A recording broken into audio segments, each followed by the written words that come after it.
The prisons are full of the wrong people. Look closely at what I am saying to you. The jails, the cages, the iron bars, they are filled with the symptoms of a sick society, not the causes. The real criminals sit in palaces. The real criminals sit in parliament houses, wearing expensive clothes, surrounded by armies, writing laws for others to obey. The real criminals are not the ones stealing a loaf of bread because their stomach is screaming with hunger. The real criminals are the ones who steal the soul of humanity and call it education. They steal your freedom and call it discipline. They steal your very being and call it culture. You have been taught to hate the thief. When you see a beggar stealing a coin, you feel anger. You feel superior. You say, look at this bad man. But you have never been taught to question the system that creates the beggar. You bow down to the man who steals a whole nation, who destroys millions of lives in the name of war, in the name of borders. You call him a leader. You call him your excellency. This is the insanity of the world you live in. Reality has been reversed. I am here to turn it right side up again. But be warned, when you see reality as it is, it will shock you. It will shake the ground beneath your feet. And that shaking is necessary, because only when your false foundations are destroyed can the temple of truth be built. In this talk, I am going to show you that crime is not what you think it is. I will reveal how society has played a great trick on you, called the conscious man dangerous and the unconscious man respectable. You, listening to me right now, yes, you have felt this. I know you have felt this deep inside. A feeling that something is wrong, not with you, but with the world that demands you to be false. You have felt trapped between guilt and desire, between what the priests tell you to be and what your biology screams you are. If you have ever felt this conflict, this split, then this talk is your mirror. Look into it. Do not look away. Through it, you will see that freedom is not a dream. It is your natural state. It is who you were before they told you who you should be.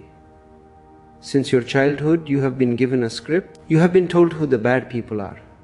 The thief, the drunkard, the prostitute, the rebel. These are the outcasts. And you have been told to bow to the so-called good people, the priests, the teachers, the politicians, the moralists. But tell me honestly, look into your own heart. And tell me, have these good people made the world good? Look at history. Look at the thousands of years of human existence. It is these good people who have created inquisitions, crusades, jihads. It is these good people who burn women as witches. It is these good people who decide who lives and who dies. Has their virtue brought peace to your heart, or has it brought anxiety? You feel something is false. There is a quiet doubt in you, a whisper that you are being deceived, that maybe, just maybe, those who look holy are the ones most afraid of the truth. Those who preach poverty live in golden temples. Those who preach celibacy are obsessed with sex. Those who preach peace are the biggest warmongers. I am here to bring light to that darkness. I am not here to accuse them. An awakened man accuses no one, because he understands the root cause. I am here to awaken you. I am not here to destroy morality, but to reveal something higher than morality, something far more sacred, consciousness. That is the only true law that exists, the law of your own being. So walk with me. We will take a journey through the hidden layers of what we call crime. We will look how societies have built prisons for the body and even stronger prisons for the soul, and how both can be escaped. Not by violence, not by revolution in the streets, but by the explosion of awareness within. We will see how guilt has been used to control you. Guilt is the greatest weapon ever invented. It is more powerful than any nuclear bomb. A bomb can only destroy your body.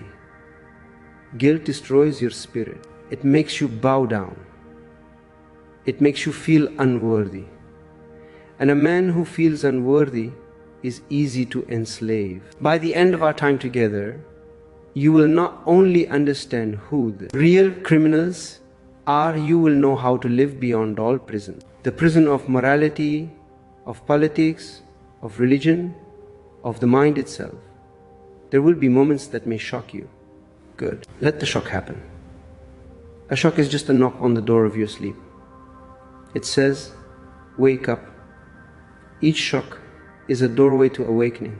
Let us begin at the beginning. You have been taught that morality makes you good, that following rules makes you righteous, that obedience brings peace. This is the hypnosis.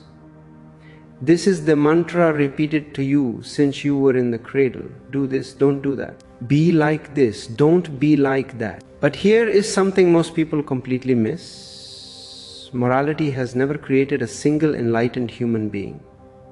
Not one. Morality creates copies. It creates carbon copies. It creates hypocrites. It creates pretenders. It creates people who have beautiful masks but ugly faces behind them. The truly alive man, the awakened man, has always stood outside the circle of morality. Why? Because morality is imposed from the outside. It is a dead weight. Consciousness grows from the inside. It is a living flower. Think of Jesus. Was he moral according to the society of his time? No. He hung around with prostitutes, with drunkards, with the poor, with the outcasts. The moral people of his time, the rabbis, the high priests, they called him a sinner. They said, this man eats with the wrong people. They crucified him because his very presence was a danger to their morality. Think of Socrates, the wisest man Athens ever produced. What did the good people do to him? They poisoned him. Why? Because he was corrupting the youth? No, because he was making them think. And to a society built on lies, thinking is the greatest crime. To a society of sheep, the lion is always the criminal. Society calls the awakened man dangerous. And they are right. He is dangerous. I am dangerous because I am taking away your chains. And you have been in love with your chains for so long that you think I am stealing your jewelry. Morality is a beautiful word, but behind it hides the oldest trick in human history. The priests and politicians discovered long ago that chains of iron are too expensive.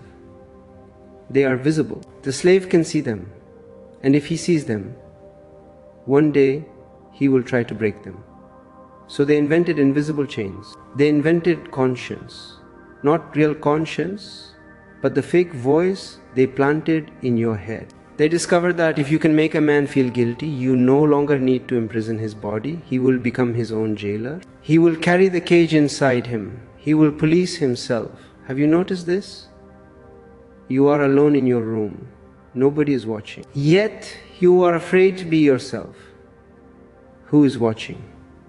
The ghost of your father, the ghost of your priest, the ghost of your teacher. They are all there, sitting in your head, judging you. Don't touch your body, that is sin. Don't laugh too loud, that is rude. Don't ask questions, that is rebellion. You carry a whole parliament inside your head, and you think you are free. You are a walking prison.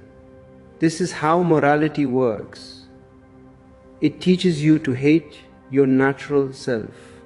It teaches you to hate your joy. Your spontaneity is crushed. Your love is regulated. And then it causes hatred virtue.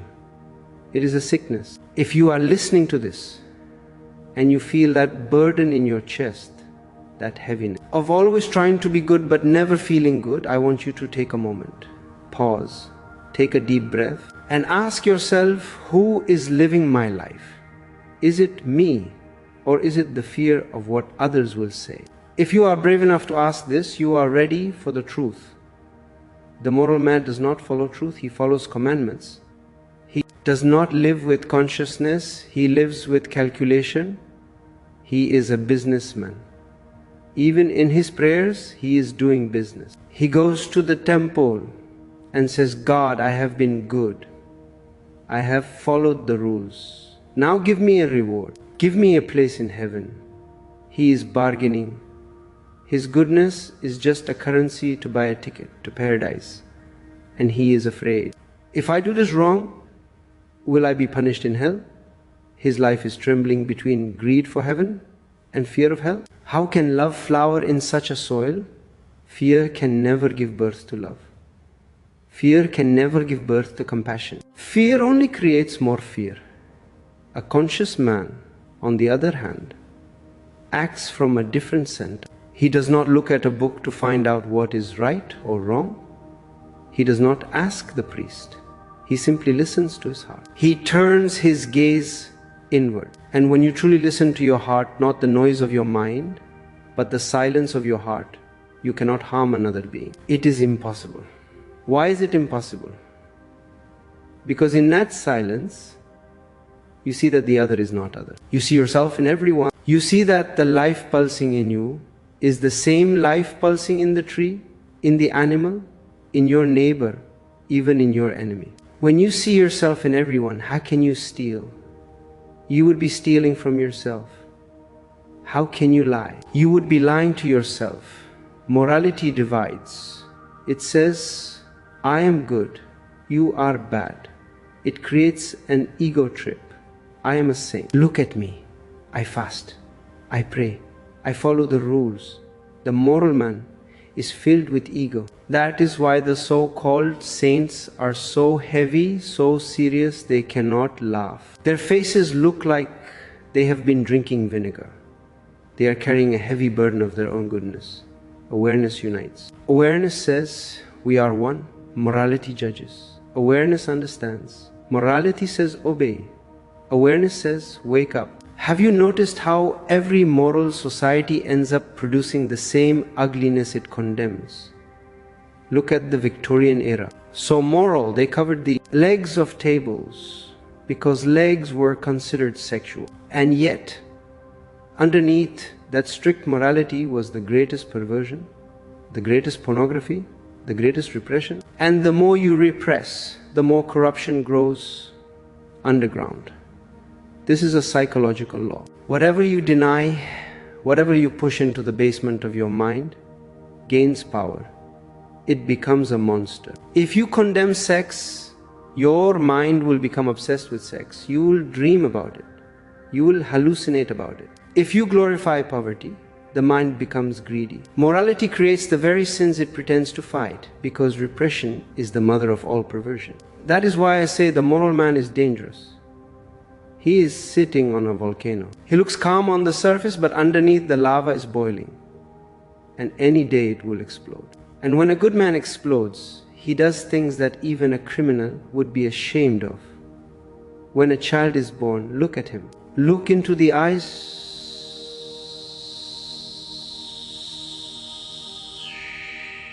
He knows nothing of morality. He knows nothing of your Bible, your Gita, your Quran. Is he evil? No, he is pure. He is innocent. He is uncorrupted. He simply is. He is a part of existence, flowing with it. Then the work of society begins. The parents, the teachers, the priests, they all rush to the cradle. They are afraid of this innocence. It is too wild. It is too free. So they begin to prune him. They begin to cut him. This is good. That is bad. Don't touch that. Sit like this. Be like that. They carve the child into a shape that suits their idea of order. They kill the human and create a citizen. By the time he becomes an adult, he has forgotten who he really is. He has become a shadow of someone else's expectation. He has become a puppet, and yet he walks proudly, thinking he is moral. He thinks he is a respectable member of society. He does not know he is dead. He died long ago. That is why I call morality the ugliest crime, because it kills the soul in the name of virtue. It replaces your living intelligence with dead commandments. It makes you afraid of life itself. Have you ever seen a truly moral man laugh? I mean, a deep belly laugh that shakes his whole being. A laugh that comes from the toes. You haven't, because morality kills laughter. Laughter is dangerous to the ego. Laughter is rebellious. When you laugh totally, the mind stops, the thinking stops. And the moral man is afraid of stopping the mind, because if the mind stops, his control is lost. He turns into a corpse that can walk and talk but cannot dance. He goes through the motions of life, but the juice is gone. When you see this clearly, and I mean really see it, not just agree with me, intellectually something radical happens. Your guilt begins to dissolve. You realize that there was never anything wrong with you. The wrong was in the eyes that judged you. The wrong was in the system that measured you against a dead ideal. You were born innocent, and that innocence cannot be destroyed. It can be covered, yes. It can be buried under layers of dust, layers of conditioning, layers of shoulds and should nots. But it is still there. It is waiting for you. Awareness is enough to bring it back. You don't have to do anything to become innocent. You just have to be aware of the corruption that has been imposed on you. The moment you see the false as false, the false falls away. So the next time you feel guilty for being human, for having desires, for feeling anger, for wanting love, stop. Remember, it is not your sin. It is society's programming. It is a software that has been installed in your biocomputer. You are not the software. You are the user. You are the watcher. Awareness is your freedom from that programming. The moment you become aware, morality drops like a dead leaf in autumn. You don't have to pluck it. It falls by itself. And in its place, a new kind of purity arises. Not a purity practiced in front of a mirror. Not a purity that seeks applause, but a purity that is wild, natural, born out of your own being. And when that happens, you begin to see the world differently. Your eyes become clear. The fog lifts. You realize that the people called sinners are often the most alive. They have suffered. Yes, they have scars. Yes, but they are real. And the people called saints are often the most. They are plastic flowers. They look perfect, but they have no fragrance, no roots, no life. You understand that a real saint is not one who follows rules. A real saint is one who has dropped all pretension, one who lives with totality, not with rules, but with rhythm. He flows with existence like a river. Sometimes the river moves left, sometimes right. Sometimes it is slow. Sometimes it is a waterfall. The river has no map. The river trusts the ocean. But society loves maps. Society loves straight lines. Society hates the river. When you begin to see that morality itself is a mask, a new question arises in you. If those who made the laws are not pure, if they are just playing a game of power, then what is true law? What is real order? And who then are the real criminals? Let us look deeper into this mechanism. I want you to understand the economics of crime, the politics of crime. Here is something that will sound almost unbelievable. Yet it is the simple truth. Society itself creates the very criminals it then condemns. It is a manufacturing process. Schools, churches, families, they are factories. And the waste product of these factories is what you call the criminal. It is like a doctor infecting the patient just so he can sell the cure. If everyone is healthy, the doctor goes out of business. If everyone is peaceful, the politician goes out of business. If everyone is innocent, the priest goes out of business. Think about it. The priest needs you to be a sinner. If you are not a sinner, what is his function? He cannot save you if you are not drowning. So his whole investment is in making sure you feel like you are drowning. The laws, punishments, the moral codes, they do not exist to prevent crime. They exist to sustain it. Because a guilty population is easier to control than a free one. A man who respects himself, a man who trusts his own intelligence, cannot be forced to fight in a war. He will say no. He will say, why should I kill a stranger who has done nothing to me? But a man who is full of guilt, who believes he is bad, who believes he must obey authority to be redeemed, he will pick up the gun, he will kill. He will die. He will do whatever the leaders say. The real genius of the system lies in how it shifts the blame. It points the finger at you. It teaches the poor man to think his hunger is his fault. You are lazy, it says. You didn't work hard enough. It teaches the broken man to think his pain is his punishment. You must have sinned in a past life, or God is testing you. It teaches the enslaved man to believe his chains are the price of peace. If we give you freedom, there will be chaos. So let us control you for your own good. Once this lie settles deep in the heart, there is no need for guns. The prison walls are no longer made of stone. They are made of your own beliefs. People start policing themselves. People start policing each other. If you see someone dancing in the street, you get uncomfortable. You say he is crazy. Why? Because he is free. And his freedom reminds you of your slavery. You want to stop him because his dance is an insult to your chains. Look around. Open your eyes. The prisons are overflowing with the hungry, not with the powerful. The man who steals a piece of bread is called a criminal. He is handcuffed. He is thrown in a dark cell. His life is destroyed. But the man who steals an entire country, the man who exploits the resources of a continent, the man who plays with the economy and leaves millions jobless, he is called a leader. He is given a Nobel Prize. He is on the cover of magazines. Do you see the absurdity? Do you see the madness?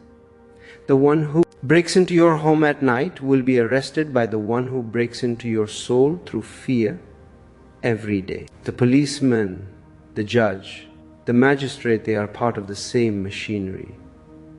And yet you think justice exists. You have this naive belief that the courts are there for justice. No.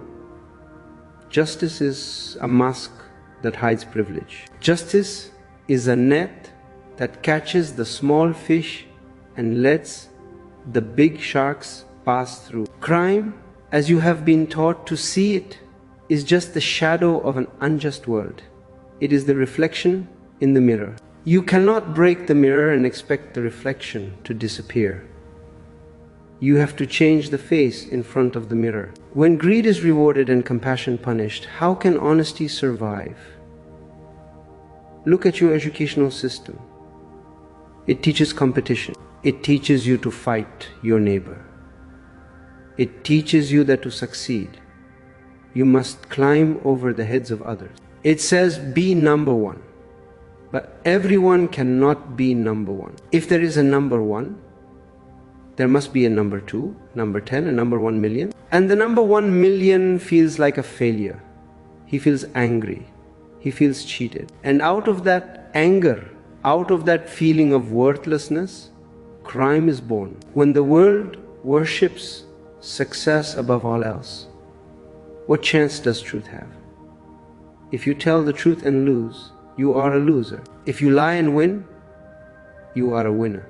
The world worships the winner. It doesn't care how he won. It doesn't ask if he cheated, if he exploited, if he killed. It only looks at the trophy in his hand. The poor man who steals has not failed society. Society has failed him. Poverty itself is a form of violence. To deprive a man of food, of education, of dignity, that is the slowest murder there is. It kills the spirit day by day. The system commits this murder daily and calls it the economy. The rich hoard mountains of wealth they will never use. They cannot eat gold. They cannot wear 1,000 suits at once. But they hoard it because wealth gives them power, gives them an ego boost. And yet the beggar is blamed for being lazy. Tell me, who is the real thief? The one who takes a loaf of bread to survive, to quiet the screaming stomach of his child, or the one who takes the earth itself and calls it property? This earth belongs to no one. It belongs to existence. How can you own a piece of the earth? Can you own the sunshine? Can you own the wind? But the leaders have drawn lines on the map. They say, this is mine, that is yours. And if you cross the line, they shoot you. You celebrate those who plunder the planet. You call them industrialists. They poison the rivers, they cut down the forests, they fill the air with smoke. They are killing the future of your children. But they are respected. They donate a little money to charity, build a temple or a hospital, and you clap your hands. What a great man. And you curse the hungry child who takes what he needs. This is how upside down the world has become. And yet you still believe crime is the fault of individuals. You never see that every thief, every addict, every prostitute is carrying the burden of society's sickness. They are the symptoms. They are the visible wounds of a body that is dying of its own injustice. When you treat the symptom, you ignore the disease. You put the thief in jail, but the greed that created him is still running the government. You punish the drug addict, but the misery that made him seek escape is still woven into the fabric of your daily life. I want you to be the judge today, not the judge who sits in the court with a wig, but the judge of your own intelligence. Who is guilty? The victim who screams, or the system that crushes him? If you are beginning to see the picture, if the fog is starting to clear even a little bit, then we can move deeper, because this is just the surface. The political and economic crimes are just the outer layer. There is a deeper crime, a spiritual crime, and that is where the real work begins. We will go there.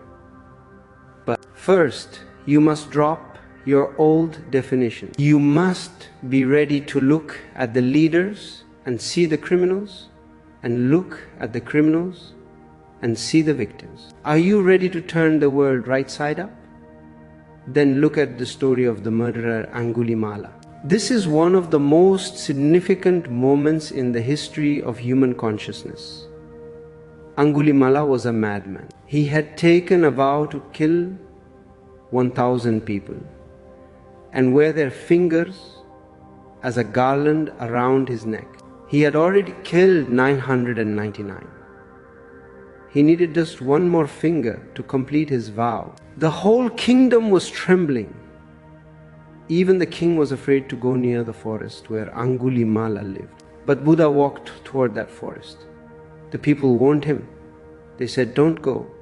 He does not care who you are. He will kill you just as easily as he kills a fly." Buddha smiled and kept walking. Why? Because the moral man judges. But the awakened man sees.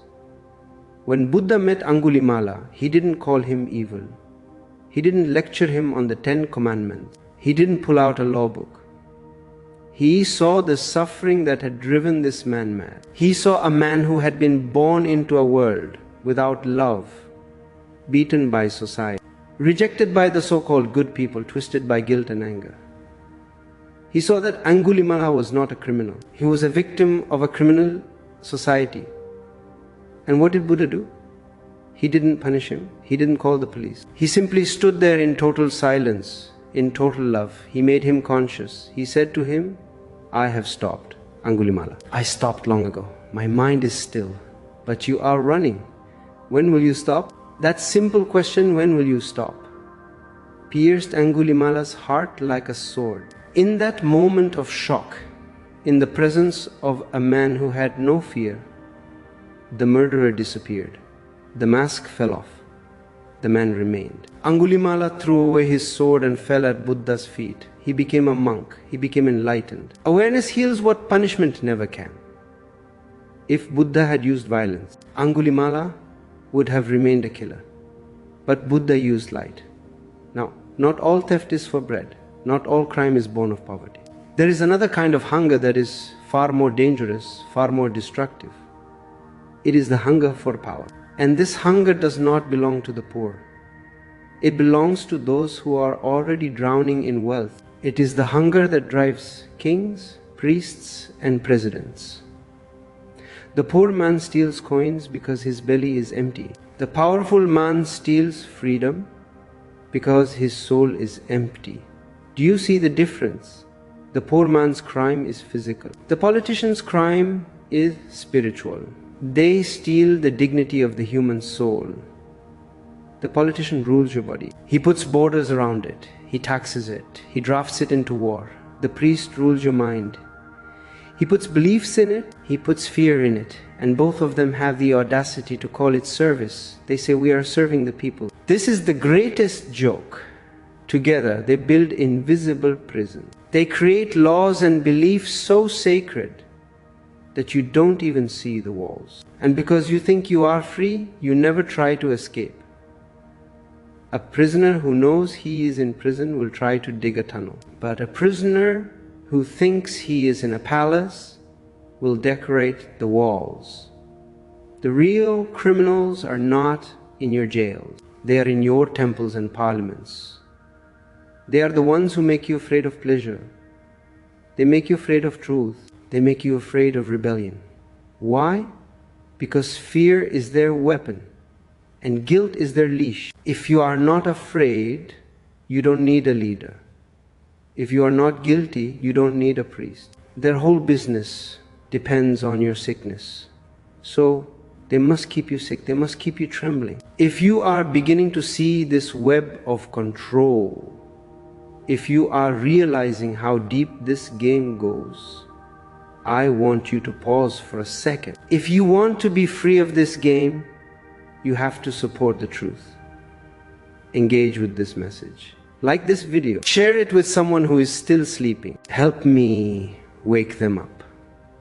Let us create a chain reaction of awareness. They whisper into your ear that obedience is virtue and doubt is sin.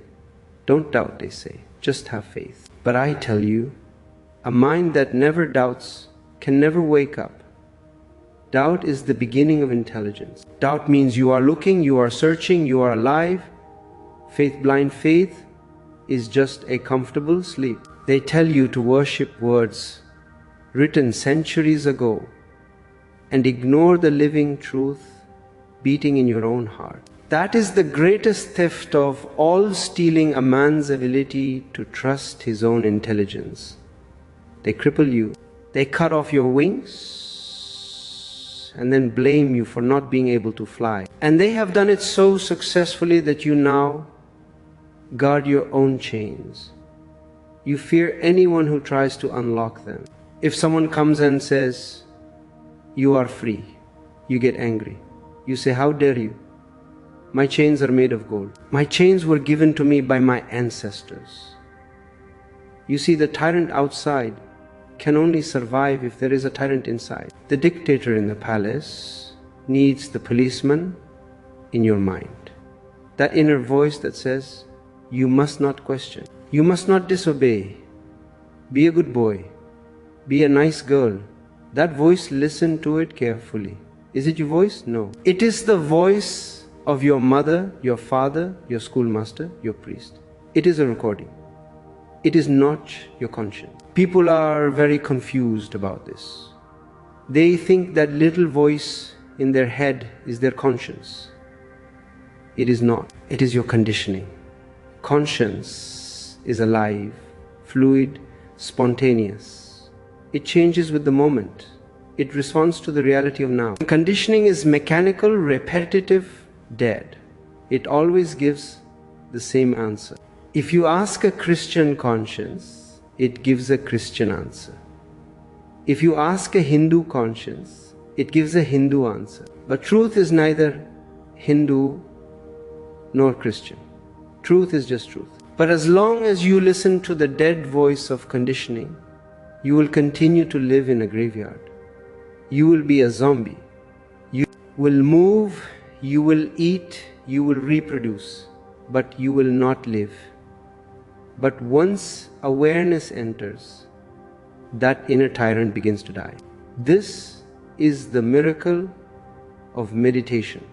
You don't have to fight the voice. You just have to watch it. You just have to see, this is not me, this is just a tape playing. The moment you see it as a tape, the connection is broken. You stop being ruled. You start being, let me tell you this, and remember it well, disobedience born of awareness is not sin. It is sacred.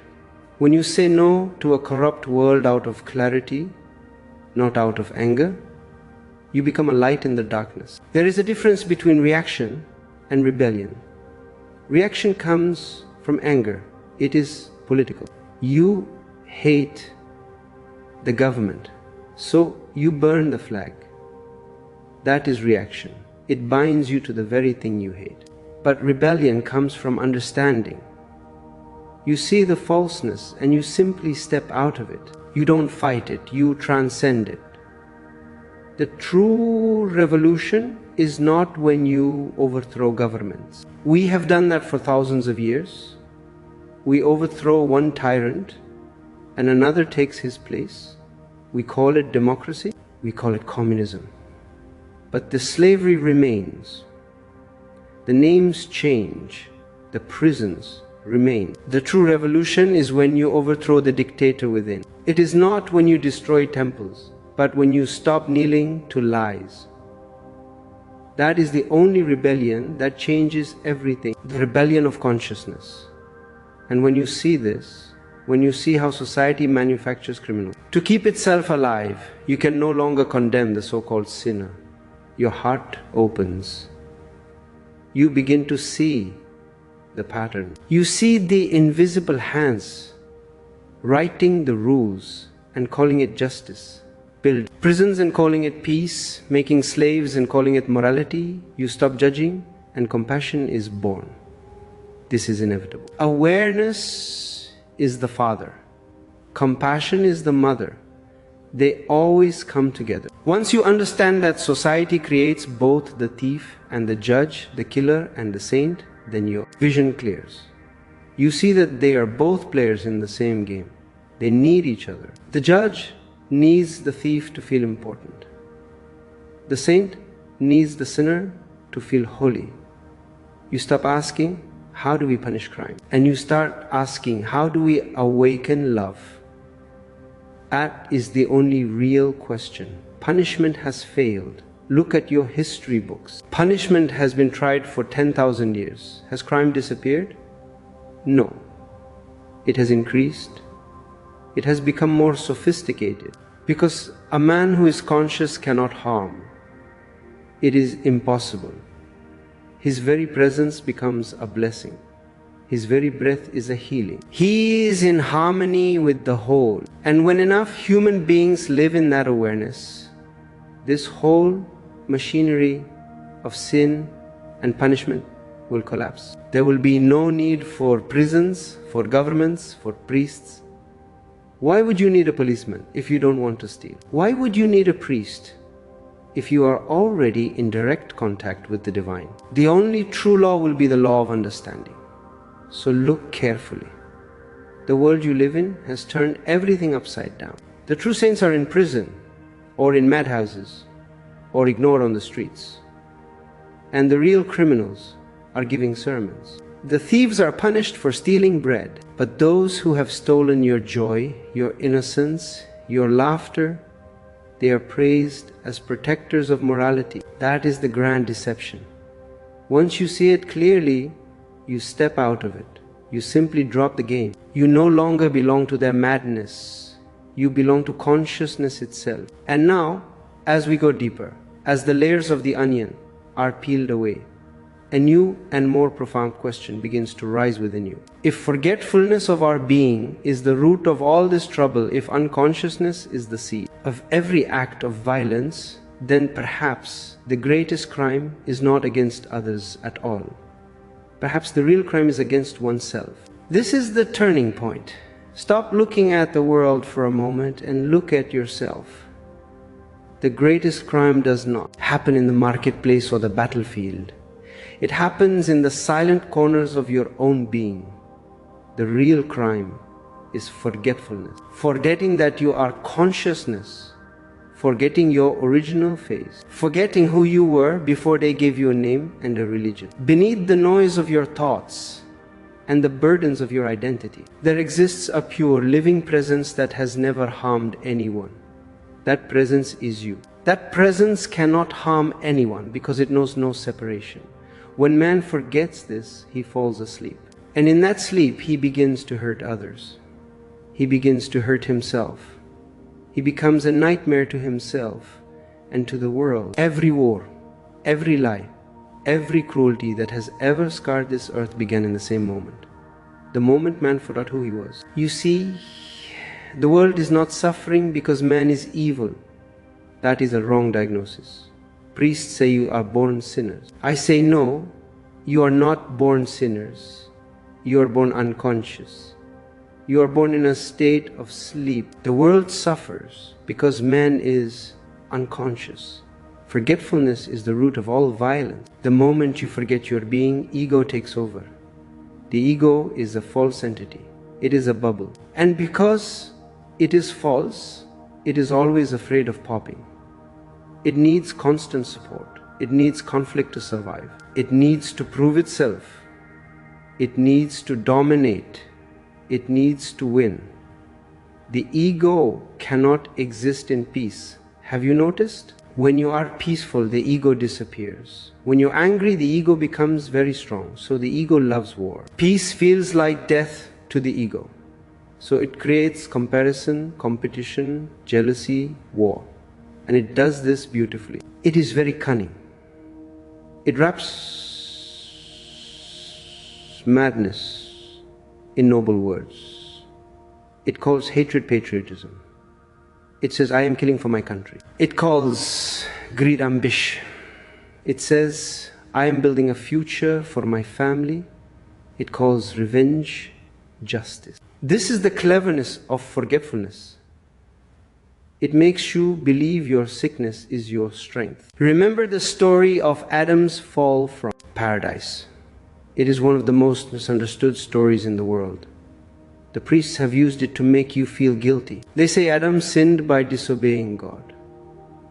I say to you, it is not a story about sin. It is a story about sleep. It is a story about the loss of awareness. The fruit of the tree of knowledge represents the birth of the mind, the birth of distinction, the birth of duality. The moment Adam ate the fruit, he began to think. He began to label. This is good. This is bad. I am naked. I should be ashamed. Before that, he was naked and he was not ashamed. He was like an animal, like a tree, unconscious, but in harmony. The fruit represents the beginning of thought, and with it, the loss of direct awareness. Man became divided, thinker and thought, observer and observed, self and other. And from that division, paradise was lost. But listen closely, because this is the good news. The garden still exists. It was never destroyed. God did not burn it down. It was only forgotten. You have just closed your eyes to it. The moment you awaken, paradise returns. Not somewhere above the clouds, not after you die. I am not selling you a post-dated check. I am telling you about cash here now, right here, in the freshness of this moment. But this forgetfulness, it is sticky. It doesn't come all at once. It happens slowly, through layers. First, you forget silence. The world becomes noisy, and you get used to the noise. Then you forget wonder. You stop looking at the stars. You stop looking at the flower. You just walk past them. Then you forget love. Eventually you forget that you ever forgot. That is the final stage of the coma. You think this miserable life, this life of anxiety and stress, is normal. You think it is the only way to be. You begin to live entirely in the world of noise, the mind's endless commentary, society's endless demands. You become a cog in the machine. And because everyone around you is also asleep, it starts to look normal.